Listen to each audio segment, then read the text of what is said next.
La technologie du deep learning a révolutionné la façon dont les algorithmes de recherche Google fonctionnaient auparavant. Il s'agira donc dans cette vidéo de parler des différentes manières dont l'IA est utilisée dans les algorithmes de recherche Google. Les recommandations qui vous sont proposées lorsque vous faites des recherches sur Google sont basées sur l'IA. En fait, les recherches prédictives sont basées sur les données que Google collecte à votre sujet, telles que votre emplacement, votre âge et d'autres informations personnelles. Les algorithmes intelligents de Google comme WankRAN aident à optimiser les résultats de recherche. WankRAN est un algorithme de machine learning que Google utilise pour trier les résultats de la recherche.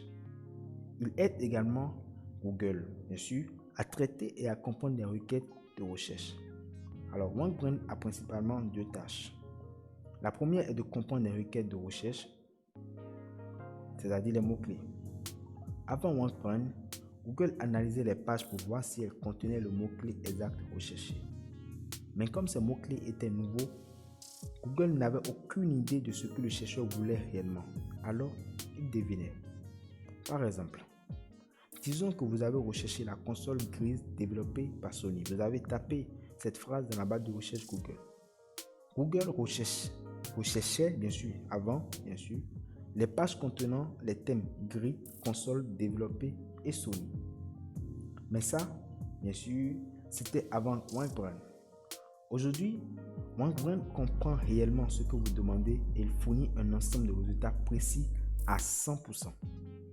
La seconde tâche de WankRAN est de mesurer la manière dont les gens interagissent avec les résultats, c'est-à-dire la satisfaction des utilisateurs.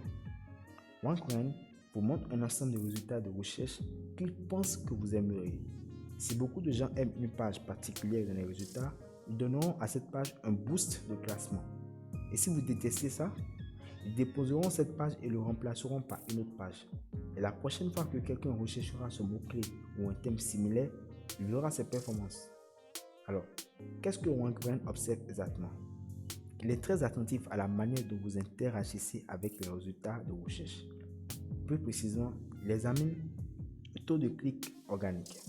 Le taux de clic organique ou CTR organique représente le pourcentage de personnes qui cliquent sur un résultat dans un moteur de recherche.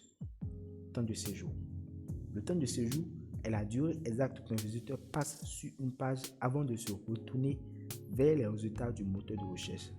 Un temps de séjour court est un indicateur que votre page n'a pas répondu à la question ou aux besoins des visiteurs.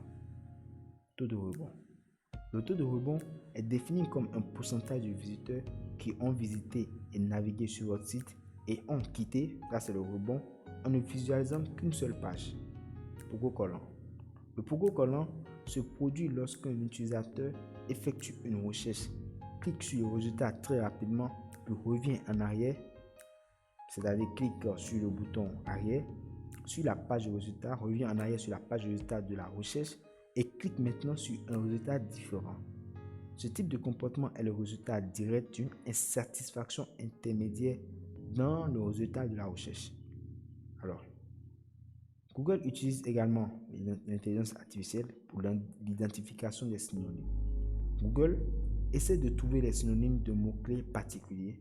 Sur la base des synonymes, Google reflète également des recherches associées au bas de la page de recherche.